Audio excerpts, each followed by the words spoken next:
Everyone, आप सभी का फिर से स्वागत है। ये एनसीईआरटी हिस्ट्री का डिस्कशन है। हम लोग मॉडर्न हिस्ट्री को डिस्कस करें, जिसमें आज का टॉपिक है धार्मिक तथा सामाजिक सुधार आंदोलन और सांस्कृतिक जागृति। यह अध्याय 42 है। सबसे पहले विषय विस्तार के बारे में डिस्कस कर लेते हैं। इस टॉपिक के अंतर्गत किस किस पॉइंट को डिस्कस किया जाएगा?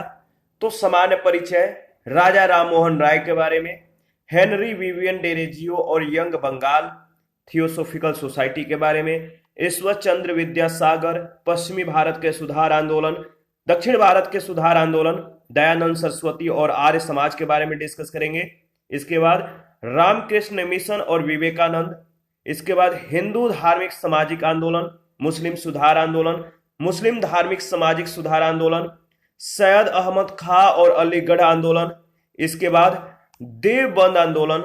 इसके बाद प्रमुख सामाजिक सुधार, अहमदिया आंदोलन, पारसी सुधार आंदोलन, सिख सुधार आंदोलन और निम्न जाति सुधार आंदोलनों के बारे में हम लोग अच्छे से डिस्कस करेंगे। देखिए, 19वीं सदी के आरंभिक दशकों से देश के प्रत्येक भाग में यह आभास किया जाने लगा, महसूस किया जाने लगा कि भारतीय समाज पिछड़ा हुआ है और इसे सुधारना आवश्यक है। सामाजिक कुरीतियों और अंधविश्वासों ने धार्मिक विश्वासों का रूप धारण कर लिया। देश के प्रत्येक भाग और प्रत्येक धार्मिक समुदाय में सामाजिक सुधार के जो आंदोलन प्रारंभ हुए थे, वे धार्मिक सुधार के भी आंदोलन थे। ये सुधारक बुद्धिवाद, मानवतावाद और मानव एकता के विचारों से जो है अधिक कह सकते हैं कि प्रभावित हुए थे।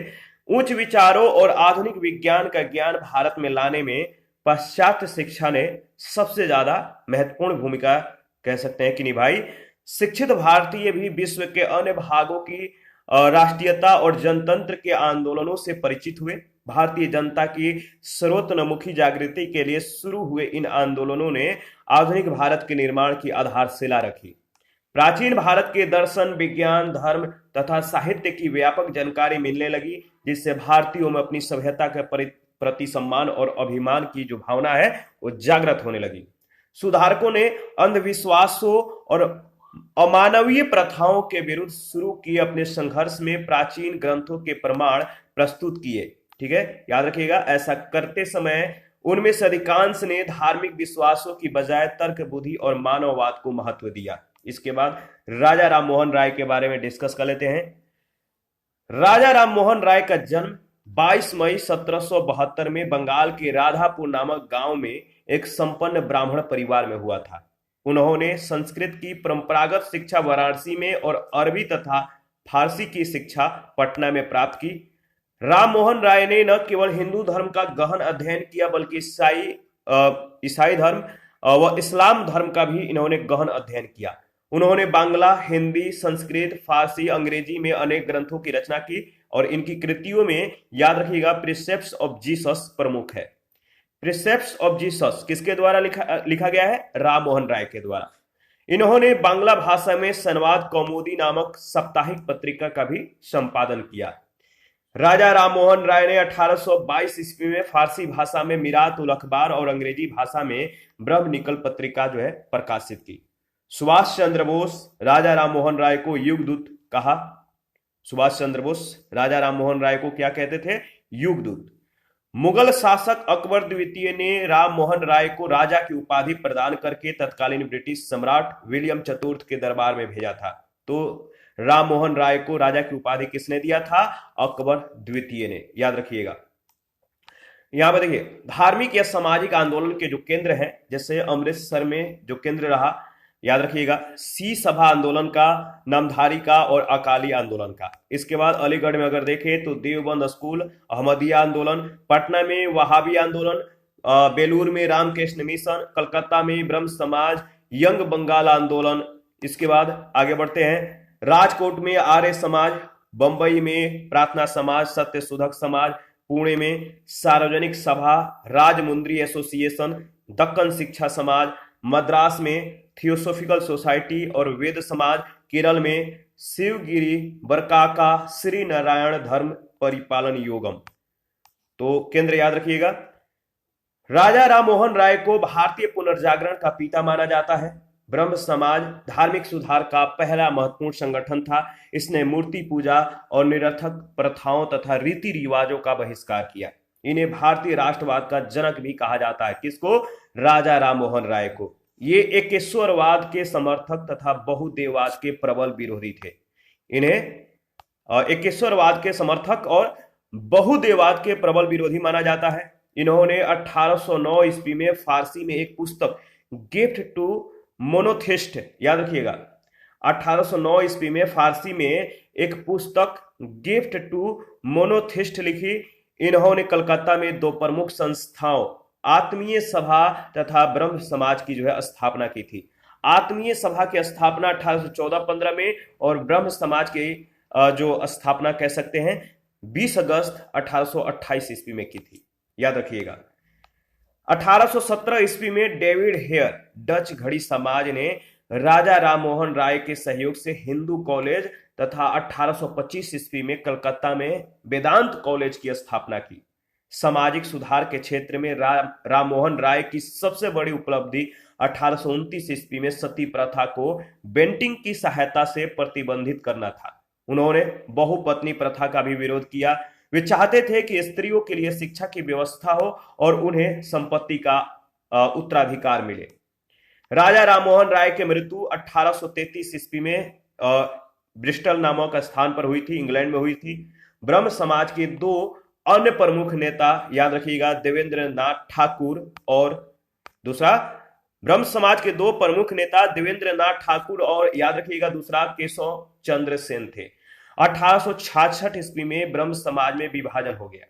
केशव चंद्र सेन ने भारतीय ब्रह्म समाज की स्थापना की। उन्होंने जाति प्रथा, धार्मिक रीति रिवाज और धर्म ग्रंथों के प्रमाणों को मानने से अस्वीकार कर दिया। उन्होंने अंतर जातीय विवाह तथा पुनर्विवाह का समर्थन और पर्दा प्रथा तथा जातिगत भेदभाव का भी विरोध किया। तो प्रमुख संस्थान तथा स्थापना वर्ष याद रखिएगा। आत्मीय सभा का जो स्थापना वर्ष है वो 1814-15, वेदांत सोसाइटी जो है 1816 में, हिंदू कॉलेज की स्थापना 1817 में, फिर स्टेप्स ऑफ जीसस की जो है 1820 में, कलकत्ता यूनिटेरियन का 1821 में, वेदांत कॉलेज की स्थापना 1825 में और ब्रह्म समाज 1828 में। हेनरी विवियन डेरोजियो और यंग बंगाल के बारे में हम लोग डिस्कस करेंगे, तो चलिए, इंपॉर्टेंट है, इसको भी ध्यान में रखिएगा। बंगाल में आधुनिकीकरण के आंदोलन को आगे बढ़ाने में कलकत्ता के हिंदू कॉलेज ने बहुत महत्वपूर्ण जो है कह सकते हैं कि भूमिका निभाई। हेनरी विवियन डेरोजियो स्कॉटलैंड के निवासी थे और घड़ियां बेचने कलकत्ता आए थे, परंतु कुछ समय पश्चात बंगाल में आधुनिक शिक्षा का प्रसार करना उनके जीवन का प्रमुख उद्देश्य बन गया। 1826 ईस्वी में 17 साल के तरुण Henry Louis Vivian Derozio Hindu college में अध्यापक बने। ठीक है। कलकत्ता के तरुण हेनरी हैं, इन्होंने विद्यार्थियों को अत्यधिक आकर्षित किया और उन्होंने एक प्रकार की बौद्धिक क्रांति को जन्म दे दिया। डेरोजियो के विद्यार्थियों ने, जिन्हें सामूहिक रूप से यंग बंगाल कहा जाने लगा, सभी प्रकार की परंपराओं का मजाक उड़ाया, ईश्वर के अस्तित्व पर जो है प्रश्न चिन्ह लगाया, सामाजिक और धार्मिक रूढ़ियों को तोड़ा तथा अभिव्यक्ति की स्वतंत्रता और स्त्रियों के लिए शिक्षा की मांग की। आत्मिक उन्नति और समाज सुधार के लिए उन्होंने दो संगठनों, एकेडमिक एसोसिएशन और society for the acquisition of general knowledge की जो है स्थापना की। इसका अतिरिक्त उन्होंने एंग्लो इंडियन हिंदू एसोसिएशन, बंग हित सभा तथा डिबेटिंग क्लब की जो है स्थापना की थी। हेनरी विवियन डेरोजियो को आधुनिक भारत का प्रथम राष्ट्रवादी कवि माना जाता है। हेनरी विवियन डेरोजियो को आधुनिक भारत का प्रथम राष्ट्रवादी कवि माना जाता है। इन्होंने ईस्ट इंडिया नामक दैनिक पत्र का संपादन किया था। इसके बाद थियोसोफिकल सोसाइटी के बारे में देख लेते हैं।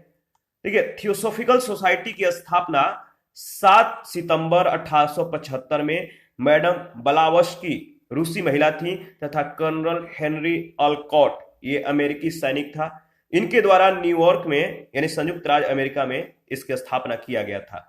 तो थियोसोफिकल सोसाइटी की स्थापना कब हुआ था? 1875 में मैडम ब्लावस्की और कर्नल हेनरी ऑलकॉट के द्वारा न्यूयॉर्क यानी यूएसए में। याद रखिएगा, इंपॉर्टेंट है, यहां से प्रश्न पूछे गए हैं। देखिए, अगर बात करें तो जो थियोसॉफी शब्द है, दो ग्रीक शब्दों थियोस यानी ईश्वर और प्लस सोफिया यानी ज्ञान से बना है। ईश्वर ज्ञान, थियोस प्लस सोफिया, जिसका अर्थ होता है ईश्वर का ज्ञान।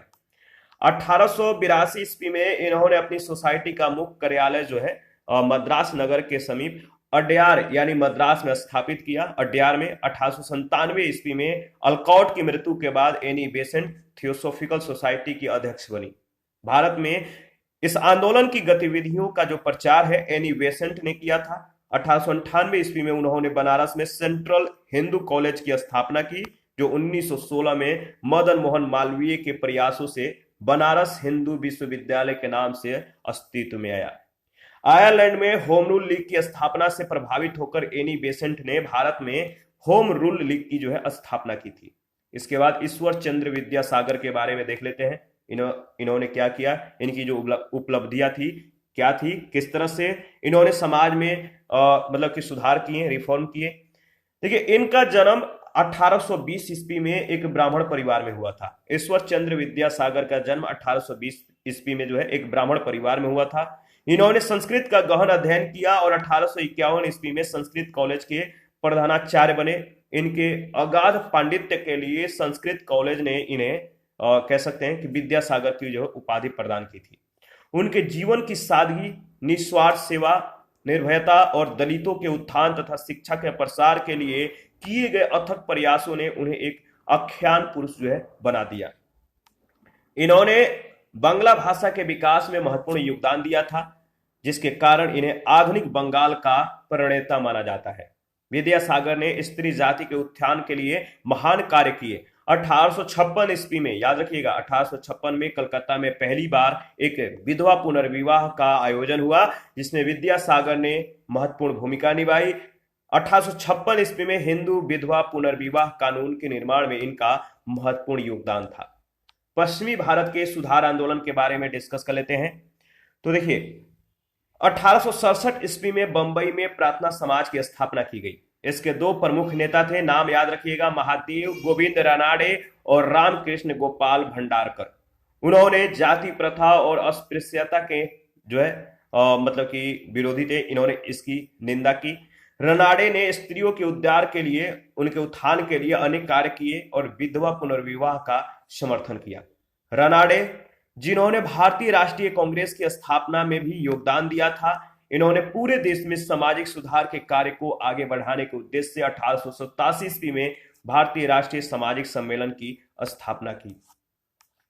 देखिए, रनाडे हिंदू मुसलमान एकता के प्रबल समर्थक थे। उन्होंने कहा था कि जब तक हिंदू और मुसलमान एक दूसरे के हाथ नहीं मिलाते, तब तक इस विशाल देश में कोई प्रगति नहीं हो सकती। गोपाल हरि देशमुख, जो लोकहितवादी के नाम से प्रसिद्ध हुए, तो लोकहितवादी के नाम से कौन प्रसिद्ध हुए? गोपाल हरि देशमुख। और ज्योतिबा राव गोविंद राव फुले, जो ज्योतिबा के नाम से प्रसिद्ध थे, पश्चिमी भारत के महान समाज सुधारक थे। याद रखिएगा, महात्मा फुले ने दलितों और स्त्रियों के उद्धार के लिए, उनके उत्थान के लिए अपना जीवन जो है अर्पित कर दिया था। 1848 ईस्वी में उन्होंने निम्न जाति की कन्याओं के लिए स्कूल खोला। 1873 ईस्वी में उन्होंने सत्य शोधक समाज की स्थापना की और सभी जातियों और धर्म के लोगों को आश्रय प्रदान किया। सत्य शोधक समाज था, इसका लक्ष्य क्या था? तो सत्य शोधक समाज का लक्ष्य था दलित जातियों के लोगों के लिए समान अधिकार प्राप्त करना और उन पर जातिगत भेदभाव था और छुआछूत के जो आधार पर किए जा रहे अत्याचार था, इसका विरोध करना था, इसको खत्म करना था। महात्मा फुले ने ब्राह्मण पुरोहितों की अनुपस्थिति में विवाह समारोह संपन्न कराने की जो है प्रथा चलाई थी। इसके बाद दक्षिण भारत के सुधार आंदोलन के बारे में डिस्कस कर लेते हैं, ये बहुत ज्यादा इंपॉर्टेंट है। ब्रह्म समाज से प्रेरित होकर 1864 ईस्वी में मद्रास में वेद समाज की स्थापना की गई। वेद समाज ने जाति भेद का विरोध किया और विधवा पुनर्विवाह तथा कन्याओं की अवस्था का समर्थन किया, मतलब व्यवस्था का, जो इनकी पुनर्विवाह कन्याओं की जो व्यवस्था था, इसका इन्होंने समर्थन किया। वे कह सकते हैं कि वेद समाज ने भी कट्टरपंथी हिंदुओं के अनुष्ठानों और अंधविश्वासों की निंदा की और एक सर्वशक्तिमान ईश्वर में आस्था व्यक्त की। देखिए, चिवेटी श्रीधरालु नायडू ने वेद समाज की पुस्तकों का जो है तमिल और तेलुगु में अनुवाद किया। किसने? चिवेटी श्रीधरालु नायडू ने। और दक्षिण भारतीय ब्रह्म समाज की शाखाएं तमिलनाडु, कर्नाटक और आंध्र प्रदेश में स्थापित हुई। ठीक है, देखिए याद रखिएगा, कंडुकुरी वीरेशालिंगम दक्षिण भारत में सुधार आंदोलन के एक प्रमुख नेता थे। इनका जन्म 1848 ईस्वी में आंध्र प्रदेश के एक कट्टरपंथी ब्राह्मण परिवार में हुआ था। इन्होंने तेलुगु सामाजिक सुधार के लिए अपना जीवन समर्पित कर दिया। 1876 में इन्होंने तेलुगु पत्रिका प्रारंभ की, जो पूर्णतः सामाजिक सुधार कार्यों के लिए समर्पित थी। ठीक है, उनका सबसे महत्वपूर्ण कार्य स्त्रियों की विमुक्ति से संबंधित था। इसमें कन्याओं की शिक्षा और विधवा पुनर्विवाह के लिए किया गया उनका कार्य भी शामिल है। केरल में नारायण गुरु ने दलितों के उत्थान या उद्धार के लिए एक महत्वपूर्ण आंदोलन शुरू किया था, जिनका जन्म 1854 ईस्वी में एक एझवा परिवार में हुआ था। एझवा परिवार, ठीक है, याद रखिएगा। आगे बढ़ते हैं। अगर बात करें तो देखिए, नारायण गुरु ने संस्कृत का ज्ञान प्राप्त किया और दलित वर्गों के उत्थान के लिए अपना संपूर्ण जीवन जो है अर्पित कर दिया। 1903 ईस्वी में नारायण गुरु ने मतलब कि जो नारायण गुरु थे, इन्होंने केरल से बाहर श्री नारायण धर्म परिपालन योगक्षेम नामक जो है संस्था की स्थापना की थी। नारायण गुरु ने जाति तथा धर्म पर आधारित भेदभाव को निरर्थक माना, बेकार माना और सभी के लिए जो है एक जाति, एक धर्म और एक ईश्वर की आवश्यकता पर बल दिया। इनका आंदोलन अस्पृश्यता की समाप्ति के लिए था। उस समय दक्षिण भारत में अस्पृश्य जातियों का मंदिरों में प्रवेश वर्जित था। इसके विरोध में इन्होंने अनेक मंदिर बनवाए जो सभी जातियों के लिए खुले थे। याद रखिएगा, अरुविपुरम में इन्होंने शिव प्रतिमा की प्राण प्रतिष्ठा स्वयं की थी। दयानंद सरस्वती और आर्य समाज के बारे में डिस्कस करेंगे। तो देखिए, उत्तर भारत में धार्मिक और सामाजिक सुधार का सबसे प्रभावशाली आंदोलन दयानंद सरस्वती ने शुरू किया था। दयानंद के बचपन का नाम मूल शंकर था। इनका जन्म 1824 ईस्वी में काठियावाड़ में हुआ था। इनके गुरु स्वामी विरजानंद थे। दक्षिण स्वामी पूर्णानंद, इन्होंने मूल शंकर का नाम जो है स्वामी दयानंद सरस्वती रखा था। तो दंडी स्वामी पूर्णानंद ने मूल शंकर का नाम स्वामी दयानंद सरस्वती रखा था। दयानंद सरस्वती के अनुसार ईश्वर केवल एक है, जिसकी पूजा मूर्ति के रूप में नहीं बल्कि जीवात्मा के रूप में की जानी चाहिए। दयानंद सरस्वती ने 1875 में बंबई में आर्य समाज की स्थापना की और कुछ समय पश्चात आर्य समाज का मुख्यालय लाहौर में स्थापित किया गया। दयानंद ने अपने उपदेश हिंदी भाषा में दिए। उनका सबसे महत्वपूर्ण ग्रंथ सत्यार्थ प्रकाश है। याद रखिएगा, आर्य समाज के सदस्य 10 सिद्धांतों का अनुसरण करते हैं। इनमें प्रथम है वेदों का अध्ययन। शेष सभी सिद्धांत सद्गुण और नैतिकता से संबंधित है। किससे? सद्गुण और नैतिकता। दयानंद ने आर्य समाज के सदस्यों के लिए सामाजिक व्यवहार के जो नियम बनाए थे, उनमें जाति भेद और सामाजिक असमानता के लिए कोई स्थान नहीं था। शिक्षा के प्रसार के लिए पूरे उत्तर भारत में लड़के तथा लड़कियों के लिए बहुत से स्कूल और कॉलेज खोले गए। लाहौर के दयानंद एंग्लो वैदिक स्कूल, इसने जो पंजाब का एक प्रमुख कॉलेज बन गया था, इन सब संस्थाओं के लिए एक आदर्श प्रस्तुत किया। पश्चात शिक्षा के विरोधियों में स्वामी श्रद्धानंद, लेखराम और मुंशी राम प्रमुख थे, जिन्होंने 1902 ईस्वी में हरिद्वार में गुरुकुल की स्थापना की। 1902 में दयानंद वेदों को प्रमाणिक ग्रंथ मानते थे। उन्होंने इसके लिए वेदों की ओर चलो का नारा दिया। तो वेदों की ओर चलो किसने नारा दिया? याद रखिएगा, ठीक है। तो स्वामी दयानंद सरस्वती ने झूठे धर्मों के खंडन के लिए पाखंड खंडिनी पताका लहराई। पाखंड खंडिनी पताका।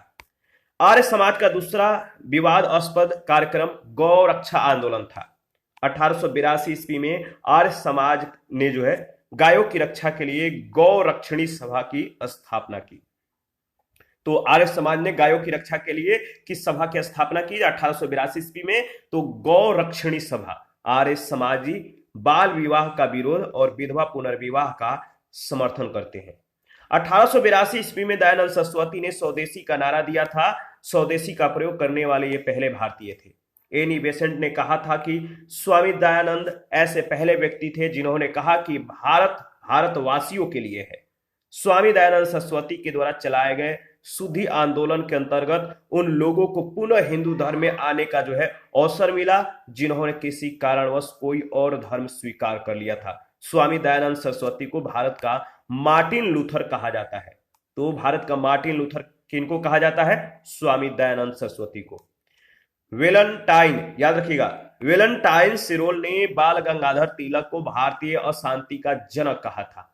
तो वेलेंटाइन सिरोल ने बाल गंगाधर तिलक को भारतीय अशांति का जनक कहा था। यहां से प्रश्न पूछे गए हैं। स्वामी दयानंद सरस्वती के द्वारा लिखी गई महत्वपूर्ण जो रचनाएं हैं इसके बारे में देख लेते हैं। सत्यार्थ प्रकाश का जो प्रकाशन हुआ था 1874 में संस्कृत भाषा में, पाखंड खंडिनी पताका 1866 ईस्वी में, वेद भाष्य भूमिका 1876 में, अद्वैत मत का खंडन 1873 में किया गया, पंच महायज्ञ विधि का विधान जो है 1875 में, और बल्भाचार्य मत का खंडन 1875 और ऋग्वेद भाष्य 1887। इसके बाद रामकृष्ण मिशन और विवेकानंद के बारे में डिस्कस कर लेते हैं। रामकृष्ण परमहंस कलकत्ता के समीप स्थित दक्षिणेश्वर काली मंदिर के पुजारी थे। याद रखिएगा, दक्षिणेश्वर काली मंदिर के ये पुजारी थे। अगर बात करें तो इनका प्रारंभिक नाम गदाधर भट्टाचार्य था। क्या था इनका प्रारंभिक नाम? गदाधर भट्टाचार्य था। शंकर वेदांत से संवृद्ध तोतापुरी ने उन्हें दीक्षित कर रामकृष्ण का नाम दिया था। उस समय के प्राय सभी धर्म सुधारकों ने यानी केशव चंद्र सेन और दयानंद रामकृष्ण से शिक्षा प्राप्त की थी। रामकृष्ण के उपदेशों के प्रचार तथा उन्हें व्यवहार में लाने के उद्देश्य से उनके प्रिय शिष्य विवेकानंद ने 1 मई 1897 में रामकृष्ण मिशन की जो है स्थापना की थी। इस मिशन का उद्देश्य था समाज की सेवा करना। इसका आदर्श वाक्य है, ईश्वर की आराधना का सर्वोत्तम मार्ग है मानव जाति की सेवा करना। ईश्वर की जो आराधना है, ईश्वर की जो प्रार्थना है, इसका जो सर्वोत्तम सबसे उत्तम जो मार्ग है वह है मानव जाति की सेवा किया जाए। रामकृष्ण मिशन अपने सार्वजनिक कार्यों के लिए सुप्रसिद्ध हो गए।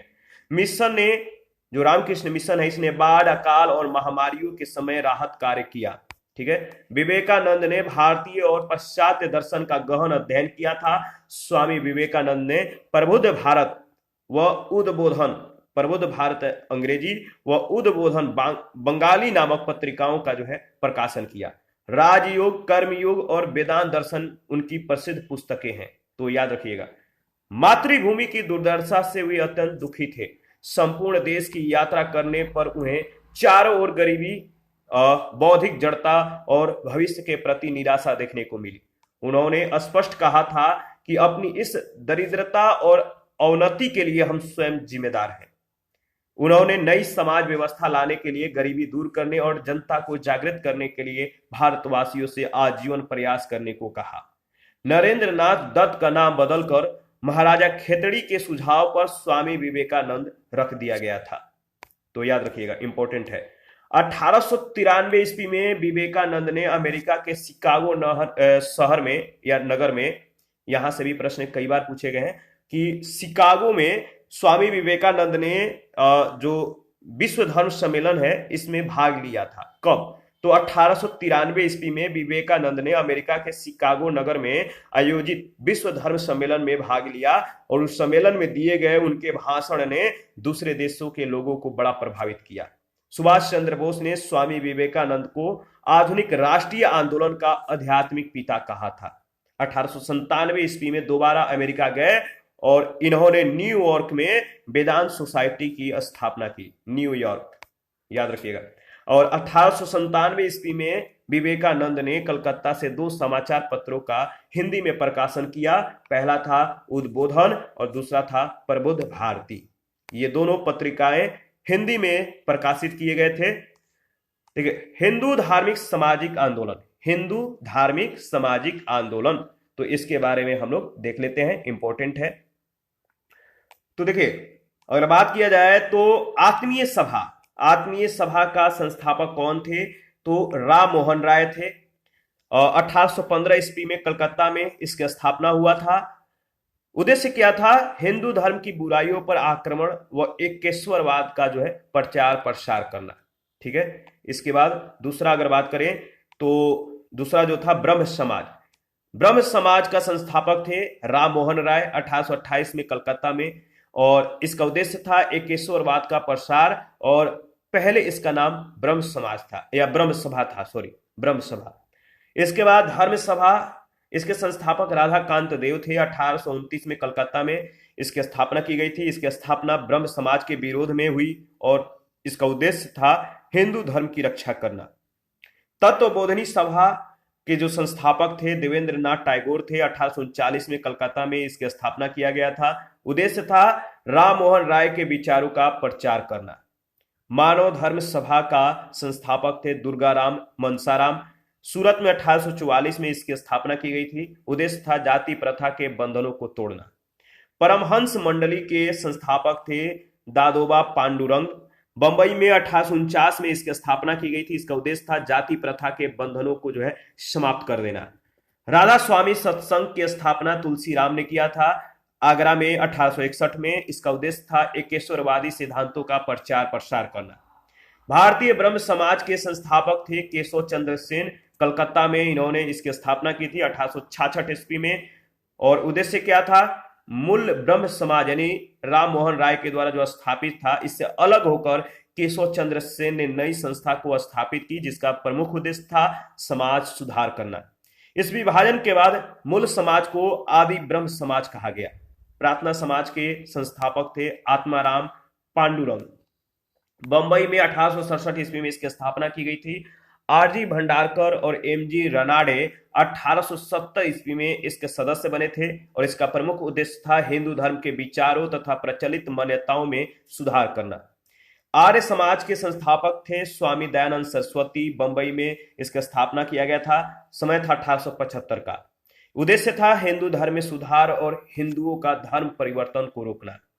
थियोसोफिकल सोसाइटी के संस्थापक थे मैडम एचपी वलावस्की व हेनरी अल्कॉट। न्यूयॉर्क में इसकी स्थापना की गई थी 1875 में, और इस संस्था का प्रमुख उद्देश्य था प्राचीन हिंदू धर्म और दर्शन का प्रसार प्रचार, विश्व बंधुत्व की भावना विकसित करना। साधारण ब्रह्म समाज के संस्थापक थे शिवनाथ शास्त्री आनंद मोहन, और 1878 ईस्वी में कलकत्ता में इसकी स्थापना की गई थी। ब्रह्म समाज में द्वितीय विभाजन, समाज की व्यवस्था एवं समाज सुधार के प्रश्न पर केसी सेना के युवा अनुयायियों के एक वर्ग, ठीक है। और याद रखिएगा दक्कन शिक्षा समाज के संस्थापक थे जीजी आगरकर। 1884 ईस्वी में पूना में इसकी स्थापना की गई थी। युवाओं को देश सेवा के लिए तैयार करने के लिए शिक्षा व्यवस्था का पुनर्गठन करना था इसका उद्देश्य। इंडियन नेशनल सोशल कॉन्फ्रेंस, इसके संस्थापक थे एमजी रनाडे। बंबई में 1887 ईस्वी में इसकी स्थापना की गई थी। भारतीय समाज में प्रचलित बुराइयों को दूर करके सोशल कॉन्फ्रेंस करना और महिला कल्याण करना। देव समाज के संस्थापक थे शिव नारायण अग्निहोत्री। 1887 ईस्वी में लाहौर में इसकी स्थापना किया गया था। उद्देश्य था ब्रह्म समाज की तरह था, और इसके विपरीत इसके अनुयायी गुरु को पूजा करते थे। गुरु को मतलब पूजते थे, इनकी पूजा करते थे। रामकृष्ण मिशन के संस्थापक थे स्वामी विवेकानंद। बेलूर में इसकी स्थापना किया गया था 1897 में। उद्देश्य था मानववादी या मानवतावादी और सामाजिक कार्यों को करना। भारत सेवक समाज के संस्थापक थे गोपाल कृष्ण गोखले। बंबई में इसकी स्थापना हुआ था 1905 में। उद्देश्य था मातृभूमि की सेवा के लिए भारतीयों को विभिन्न क्षेत्रों में शिक्षित करना, महिला कल्याण को बढ़ावा देना और उनका उत्थान करना। पूना सेवा सदन, इसके संस्थापक थे श्रीमती रामाबाई रनाडे। 1909 में पूना में इसकी स्थापना हुआ था, और उद्देश्य था महिला कल्याण को बढ़ावा देना और उनका उत्थान करना। सोशल सर्विस लीग की स्थापना एन.एम. जोशी ने बंबई में 1911 में किया था, और उद्देश्य था समान नागरिकों के लिए जीवन में बेहतर कार्य करने का अवसर प्रदान करना। तो याद रखिएगा। इसके बाद सेवा समिति के संस्थापक हृदयनाथ कुंजरू थे। स्थापना 1914 में और इलाहाबाद में हुआ था। उद्देश्य था प्राकृतिक विपदाओं के समय समाज सेवा करना, शिक्षा, शारीरिक सफाई, संस्कृत आदि का जो है विकास करना। बाल सेवा समिति के संस्थापक थे श्री राम वाजपेयी। 1914 में बंबई में इसकी स्थापना हुआ था। इसका उद्देश्य था भारत में बाल स्काउट एसोसिएशन आंदोलन का भारतीयकरण करना। वीमेंस इंडियन के जो संस्थापना हुआ था, कब हुआ था, तो मद्रास में 1923 ईस्वी में, और यह संस्था भारतीय महिलाओं के कल्याण के लिए गठित की गई थी। रहनुमाई मजदाए शान, इसके संस्थापक थे दादा भाई नौरोजी फरदुंजी एच बंगाली। बंबई में हुआ था इसका स्थापना, और 1851 में इसका उद्देश्य था पारसी व जरथुस्त्रस्ट, याद रखिएगा जरथुस्त्रस्ट, ठीक है, धर्म सुधार और सभी पारसी यानी पारसी धर्म सुधार महिलाओं में आधुनिक चेतना का प्रसार करना। तो जो पारसी या जरथुस्ट धर्म या पारसी धर्म को जो पारसी धर्म सुधार था, इसमें महिलाओं में आधुनिक चेतना का प्रसार करना था। निरंकारी के संस्थापक थे दयाल दास और दरबार सिंह रतन, ठीक है, तो इनका नाम याद रखिएगा। 1840 ईस्वी में इसकी स्थापना हुआ था पंजाब में, और इसका उद्देश्य था सिख धर्म का शुद्धिकरण करना, ठीक है। इसके बाद नामधारी, इसके संस्थापक थे राम सिंह। पंजाब में 1857 में इसकी स्थापना हुआ था। सिख धर्म सुधार के लिए ये जो है संस्था को स्थापित किया गया था। इसके बाद मुस्लिम सुधार आंदोलन के बारे में अगर बात करें तो देखिए, मुसलमानों ने धार्मिक और सामाजिक सुधारों की शुरुआत 19वीं सदी के पूर्वार्ध में बरेली के सैयद अहमद और बंगाल के शरीयतुल्लाह आदि नेताओं के प्रयासों से हुई। इन नेताओं का मानना था कि इस्लाम धर्म के विशेषता ह्रास के कारण ही जो है भारत अंग्रेजों का गुलाम बना। तो इन नेताओं का मानना था कि इस्लाम धर्म के विशेषता ह्रास के कारण ही भारत अंग्रेजों का गुलाम बना। वे इस्लाम को सुधारने और मजबूत बनाने और इस्लामी शिक्षा की वृद्धि में अग्रसरित हुए। तो मुस्लिम धार्मिक सामाजिक सुधार आंदोलन जो है आप यहाँ पे देख सकते हैं, एक बार इस पे भी नजर डाल लेते हैं, इंपॉर्टेंट है। पहला है दार उल उलूम के संस्थापक थे मौलाना हुसैन अहमद, और स्थल है देवबंद, और स्थापना का जो वर्ष है 1866। देखिए, प्रमुख उद्देश्य था इस संस्था का पुराने इस्लाम को पुनर्जीवित करना तथा मुस्लिमों की आध्यात्मिक नैतिक स्थिति में सुधार करना। इसके संस्थापकों के द्वारा जो है इस्लाम की उदारवादी व्याख्या के कारण इसके अनुयायियों में राजनीतिक जागरूकता फैलाना। मौलाना अबुल कलाम आजाद जैसे व्यक्तियों ने राष्ट्रीय आंदोलन में जो है महत्वपूर्ण भूमिका निभाई थी। दूसरा है नौदा उल उलेमा, इसके संस्थापक थे मौलाना सिबली। लखनऊ में 1894 ईस्वी में इसकी स्थापना हुआ था। उद्देश्य था मुस्लिम शिक्षा व्यवस्था में पूर्ण धर्म विज्ञान का विकास करना, मुस्लिमों का नैतिक सुधार करना, इस्लाम के धार्मिक जो विवाद थे इनका अंत करना। इसके बाद अहल हदीस के संस्थापक थे मौलाना सईद नाजिर हुसैन। पंजाब में 19वीं सदी में इसकी स्थापना हुआ था। उद्देश्य था धर्मवेताओं के इस वर्ग ने धर्मशास्त्र के 4 विचारधाराओं के अस्तित्व को जो है अस्वीकार किया तथा केवल हदीस और कुरान को इस्लाम का वास्तविक धर्म ग्रंथ माना। अहल एक कुरान जो है इसके संस्थापक थे मौलवी अब्दुल्ला चक्रवाली। अहल एक कुरान के संस्थापक मौलवी अब्दुल्ला चक्रवाली थे। 19वीं सदी में इसकी स्थापना हुआ था पंजाब में। इस संस्था ने कुरान को इस्लाम का वास्तविक ग्रंथ स्वीकार किया। इसके समर्थक थे चक्रवाली। इसके बाद बरेलवी के संस्थापक थे मौलाना अहमद रिजा खान। 19वीं सदी में पंजाब में हुआ था और इस संस्था ने कई प्राचीन इस्लामी प्रथाओं की शुरुआत की थी तथा देवबंद विचारधारा की रक्षा की थी। इसने आधुनिक औद्योगिक और तकनीकी प्रगति को स्वीकृति दी।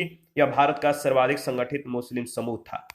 इसके बाद कदायनी, इसके संस्थापक थे मिर्जा गुलाम अहमद। पंजाब के कादियाना में इस संस्था का स्थापना हुआ था 19वीं सदी में। मुस्लिम धर्म में सुधार, अहमदिया, ईसाई मिशनरी आंदोलन और आर्य समाजियों से जो है इस्लाम की रक्षा करना था। इसके बाद मोहम्मडन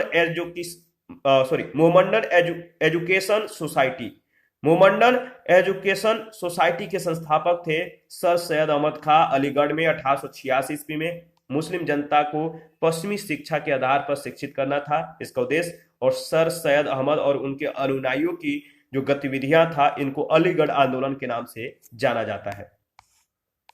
देखिए, शरीयतुल्लाह किसानों के उत्थान के लिए बंगाल में शुरू किए गए फरेंजी आंदोलन के नेता थे। उन्होंने मुसलमानों में व्याप्त जाति भेद की कुरीतियों को भी निंदा की।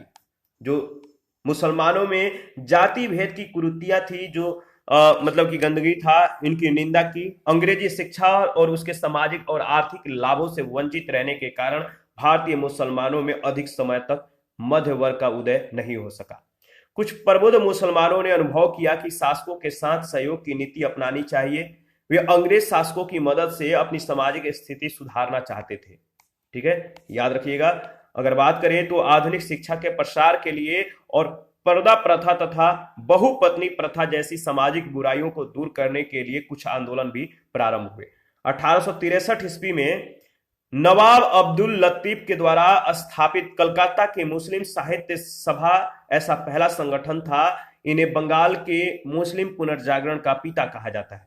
तो नवाब अब्दुल लतीफ को बंगाल के मुस्लिम पुनर्जागरण का पिता कहा जाता है। तो इनको याद रखिएगा, इंपॉर्टेंट है।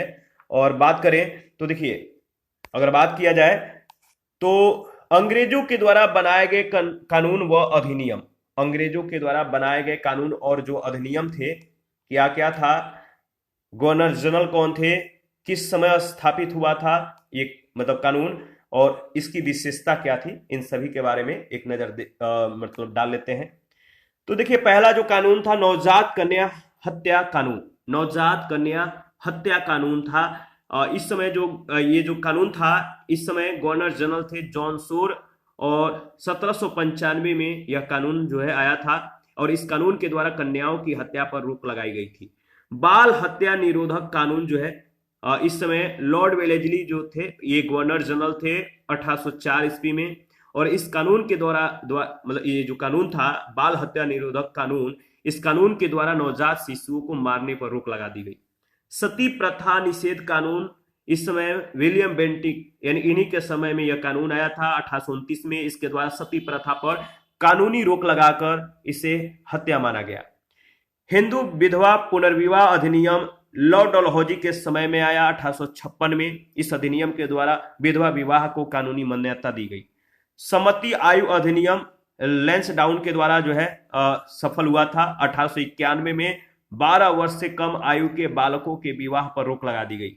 शारदा एक्ट, इस समय जो गवर्नर जनरल थे लॉर्ड इरविन थे, ये 1929 में स्थापित हुआ था, और इस एक्ट के द्वारा बालकों के लिए विवाह की न्यूनतम आयु 18 वर्ष और बालिकाओं के लिए 14 वर्ष निश्चित कर दी गई। हिंदू महिला संपत्ति अधिनियम किस गवर्नर जनरल के कार्यकाल के दौरान पास हुआ, कानून बना, तो लॉर्ड ऑकलैंड के समय में 1937 में। इसमें हिंदू महिलाओं की संपत्ति का जो है अधिकार प्रदान हो गया। इसके बाद दास प्रथा प्रतिबंध लॉर्ड एलेनबरो के शासनकाल में पारित हुआ 1843 में। 1833 के चार्टर अधिनियम के द्वारा 1843 ईस्वी को दास प्रथा प्रतिबंधित कर दिया गया। ठीक है, इसके बाद सैयद अहमद खां और अलीगढ़ आंदोलन के बारे में हम लोग डिस्कस कर लेते हैं, इंपॉर्टेंट है। मुसलमानों में आधुनिक शिक्षा के प्रसार और सामाजिक सुधार के लिए सबसे महत्वपूर्ण आंदोलन सर सैयद अहमद खां ने शुरू किया था। सर सैयद अहमद खां का जन्म मुगल दरबार के एक परिवार में हुआ था। उन्होंने एक न्यायिक अधिकारी के रूप में ईस्ट इंडिया कंपनी की नौकरी की, और 1857 ईस्वी के विद्रोह के दौरान वे ब्रिटिश सरकार के प्रति वफादार बने रहे। उन्होंने मुसलमानों के पुनरुत्थान के लिए अंग्रेजी शिक्षा अपनाने पर जो है बल दिया। उनका मानना था कि अंग्रेजी शिक्षा को अपनाने से मुसलमानों का उत्थान होगा। 1864 ईस्वी में उन्होंने अनुवाद समिति की स्थापना की, जिसे बाद में वैज्ञानिक समिति नाम कर दिया गया। इस समिति का कार्यकाल अलीगढ़ में था। इसने विज्ञान तथा अन्य विषयों की अंग्रेजी पुस्तकों के उर्दू अनुवाद प्रकाशित किए। उनकी सबसे बड़ी उपलब्धि 1875 ईस्वी में अलीगढ़ में मोहम्मडन एंग्लो ओरिएंटल कॉलेज की स्थापना थी। तो सबसे बड़ी उपलब्धि क्या थी? 1875 में अलीगढ़ में मोहम्मडन एंग्लो ओरिएंटल कॉलेज की स्थापना। यही कॉलेज 1920 ईस्वी में अलीगढ़ मुस्लिम विश्वविद्यालय बन गया। सैयद अहमद खां और मोहम्मडन एंग्लो ओरिएंटल कॉलेज से संबंधित मुस्लिम जागृति का यह आंदोलन अलीगढ़ आंदोलन के नाम से जाना जाता है, याद रखिएगा। उन्होंने तहजीब उल अखलाक नामक पत्रिका के माध्यम से मुस्लिमों में पुनर्जागरण का जो है प्रयास किया। तहजीब उल अखलाक, उन्होंने कुछ हिंदू तथा कुछ कह सकते हैं हिंदू और मुसलमान नेताओं के सहयोग से इंडियन पैट्रियाटिक एसोसिएशन की जो है स्थापना की। तो उन्होंने कुछ हिंदू और मुसलमानों जो मुसलमान नेता थे, हिंदुओं और मुसलमान नेताओं के सहयोग से इंडियन पैट्रियाटिक एसोसिएशन की स्थापना की। भारतीय राष्ट्रीय कांग्रेस के विरोधी होने के बाद भी सैयद अहमद खां हिंदू मुस्लिम एकता के पुरजोर समर्थक थे। उनका मानना था या उनका जो मत था कि हम एक ही देश के निवासी हैं, हिंदू और मुस्लिम जो है एक ही देश के निवासी हैं, इसलिए हम एक राष्ट्र है और देश के प्रगति हमारी एकता, पारस्परिक सद्भावना तथा प्रेम पर आश्रित है। इसके बाद देवबंद आंदोलन के बारे में डिस्कस कर लेते हैं। ठीक है, देवबंद आंदोलन जो है 1866 ईस्वी में मोहम्मद कासिम ननौतवी और अब्दुल रशीद गंगोही ने इस आंदोलन की स्थापना की थी। यह आंदोलन स्कूल परंपरा इस्लाम में विश्वास रखता था। यह जो आंदोलन जो है, यह आंदोलन स्कूल परंपरा इस्लाम में विश्वास रखता था। इसका दृष्टिकोण अंग्रेजी व्यवस्था के विरुद्ध था। साथ ही यह आंदोलन अलीगढ़ आंदोलन का विरोधी था। इस स्कूल के मौलवियों ने सैयद अहमद खां तथा उनकी संस्था संयुक्त भारतीय राजभक्त सभा के विरुद्ध फतवा जारी किया था। आगे बढ़ते हैं और इसके बाद प्रमुख सामाजिक सुधार जो है इसके बारे में देख लेते हैं। और पहला जो सामाजिक कुप्रथा है बाल विवाह। सामाजिक कुप्रथा, बाल विवाह के विरुद्ध आंदोलन सर्वप्रथम राजा राममोहन राय ने किया था। याद रखिएगा। अगर बात करें तो देखिए केशव चंद्र सेन और बहरामजी मालाबारी के प्रयासों से 1872 ईस्वी में देसी बाल विवाह अधिनियम पारित किया गया। इस अधिनियम में याद रखिएगा 14 वर्ष से कम आयु के बालिकाओं और 18 वर्ष से कम आयु के बालकों के विवाह को जो है प्रतिबंधित कर दिया गया था। एच.एस. बंगाली के प्रयासों के फलस्वरूप 1891 में ब्रिटिश सरकार ने एज ऑफ कंसेंट एक्ट पारित किया, जिसमें 12 वर्ष से कम आयु की कन्याओं के विवाह पर प्रतिबंध लगा दिया गया। दूसरा था सती प्रथा। सती प्रथा में क्या था, अगर बात करें तो भारत में सती प्रथा का प्रथम उल्लेख 510 ईस्वी के एरण अभिलेख में मिलता है। किस अभिलेख में? एरण अभिलेख में। सर्वप्रथम 15वीं शताब्दी में कश्मीर के शासक सिकंदर ने सती प्रथा को जो है बंद करवाया था। पुर्तगाली वायसराय था अल्बुकर्क, इसने 1510 ईस्वी में जो है याद रखिए गोवा में इस प्रथा को बंद करवाया। राजा राममोहन राय ने सती प्रथा का विरोध करते हुए ब्रिटिश सरकार से इसे पूर्णतः बंद करवाने का अनुरोध किया था। राजा राममोहन राय के प्रयासों से ही लॉर्ड विलियम बेंटिक ने 4 दिसंबर 1829 का नियम 17 के अंतर्गत बंगाल में सती प्रथा पर रोक लगाई। नियम 17।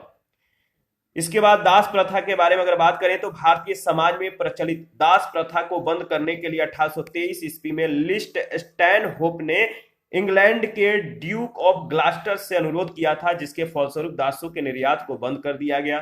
1833 ईस्वी के चार्टर एक्ट के द्वारा ब्रिटिश सरकार ने दासता पर जो है पूर्ण प्रतिबंध लगा दिया। इस प्रतिबंध को 1843 ईस्वी में संपूर्ण भारत में लागू कर दिया गया। 1860 ईस्वी में दासता को भारतीय दंड संहिता के द्वारा अपराध घोषित कर दिया गया। इसके बाद विधवा पुनर्विवाह के बारे में देख लेते हैं। देखिए विधवा पुनर्विवाह के क्षेत्र में सर्वाधिक योगदान कलकत्ता के संस्कृत कॉलेज के प्राचार्य ईश्वर चंद्र विद्यासागर ने दिया। 1000 हस्ताक्षरों से युक्त एक पत्र डलहौजी को भेजकर विधवा पुनर्विवाह को कानूनी रूप से जो है कानूनी रूप देने का अनुरोध किया था। और ईश्वर चंद्र विद्यासागर के प्रयासों के फलस्वरूप क्या हुआ, ब्रिटिश सरकार यानी लॉर्ड कैनिंग ने 1856 में हिंदू विधवा पुनर्विवाह अधिनियम 15 यानी 1856 का अधिनियम पारित कर दिया गया, जिसमें विधवा पुनर्विवाह को कानूनी मान्यता दी गई। ठीक है। और प्रो धोंधो केशव कर्वे और वीरेशालिंगम पंतलू, ठीक है, जो नाम है याद रखना है आपको, प्रो धोंधो केशव कर्वे, प्रोफेसर धोंधो केशव कर्वे और वीरेशालिंगम पंतलू, इन्होंने विधवा पुनर्विवाह के लिए कार्य किया। देखिए कर्वे इन्होंने 1899 ईस्वी में पूना में विधवा आश्रम की स्थापना की और स्वयं एक विधवा से भी इन्होंने विवाह किया था। इसके बाद स्त्री शिक्षा के बारे में अगर बात करें तो भारतीय समाज में स्त्रियों की दयनीय स्थिति को देखते हुए सर्वप्रथम ईसाई मिशनरियों ने 1819 में कलकत्ता में तरुण स्त्री सभा की जो है स्थापना की थी। 1849 में जेडी बेथुन शिक्षा परिषद के ये अध्यक्ष थे। इनके द्वारा कलकत्ता में बालिका विद्यालय की स्थापना की गई। स्त्री शिक्षा के लिए सर्वाधिक प्रयास ईश्वर चंद्र विद्यासागर ने किए। उन्होंने बंगाल में लगभग 35 बालिका विद्यालय स्थापित किए। 1854 में गठित शिक्षा आयोग चार्ल्स वुड डिस्पैच में जो है स्त्री शिक्षा पर जो है विशेष बल दिया गया। और कर्वे ने, जो प्रोफेसर डीके कर्वे थे, इन्होंने स्त्री शिक्षा को बढ़ावा देने के लिए 1916 में पुणे में प्रथम भारतीय महिला विश्वविद्यालय की स्थापना की थी। 1926 में महिलाओं के उत्थान के लिए अखिल भारतीय महिला संघ की स्थापना हुई और राष्ट्रीय शिक्षा नीति 1986 में लड़कियों की शिक्षा पर विशेष नीति बनाई गई थी। इसके बाद बाल हत्या की प्रथा, यह प्रथा राजपूतों और बंगाल में अधिक प्रचलित थी। जो बाल हत्या की प्रथा थी, बंगालों और राजपूतों में ज्यादा प्रचलित था। इनमें बालिका शिशुओं को निर्दयता से मार दिया जाता था। इसके कारण देखिए, जो बालिका थी, इन शिशुओं को मतलब बिना मतलब कि कह सकते हैं दया भाव के मार दिया जाता था, निर्दयता से। इसका कारण था विदेशी आक्रमणों तथा दहेज प्रथा की समस्या। 1795 ईस्वी में बंगाल नियम और 1804 ईस्वी में नियम 3 के अंतर्गत इस कुप्रथा को रोकने का जो है व्यापक प्रयास किए गए, याद रखिएगा। और देखिए, अगर बात करें तो जो हम लोग मतलब डिस्कस कर रहे थे देवबंद आंदोलन के संदर्भ में, तो ये जो देवबंद आंदोलन था, इस आंदोलन से मौलाना अबुल कलाम आजाद आदि नेताओं का उदय हुआ। अबुल कलाम आजाद का जन्म मक्का में हुआ था। देवबंद शाखा ने कांग्रेस की स्थापना का जो है स्वागत किया और इसके एक अन्य प्रमुख नेता महमूद उल हसन थे। इसके बाद अहमदिया आंदोलन के बारे में डिस्कस कर लेते हैं। देखिए, अहमदिया आंदोलन की स्थापना 1889 ईस्वी में मिर्जा गुलाम अहमद ने की थी और 1889 ईस्वी में मिर्जा गुलाम अहमद ने मसीहा और महदी दीने के बाद धरती पर हिंदू देवता कृष्ण और ईसा मसीह का अवतार होने का जो है दावा किया। गुलाम अहमद पश्चिमी उदारवाद, ब्रह्म विद्या और हिंदुओं के धार्मिक सुधार आंदोलन के इनसे अत्यधिक प्रभावित थे। पारसी सुधार आंदोलन के बारे में अगर बात करें तो पारसी समाज का अग्रणी धर्म और समाज सुधारक दादा भाई नौरोजी फरदुंजी, आर के कामा और एच एस बंगाली ने मिलकर जो है रहनुमाई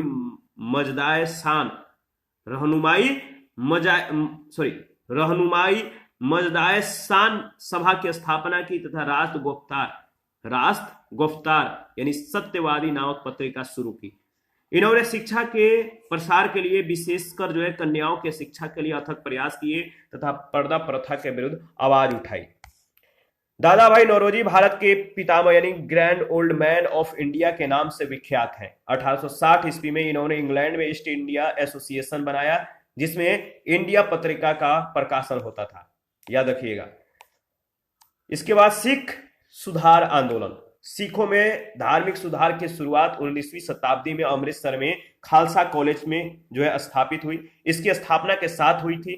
खालसा कॉलेज की स्थापना के साथ 19वीं शताब्दी में सिखों में धार्मिक सुधार की जो शुरुआत है, जो धार्मिक रिफॉर्म है, इसकी शुरुआत 19वीं शताब्दी में अमृतसर में खालसा कॉलेज की स्थापना के साथ हुई।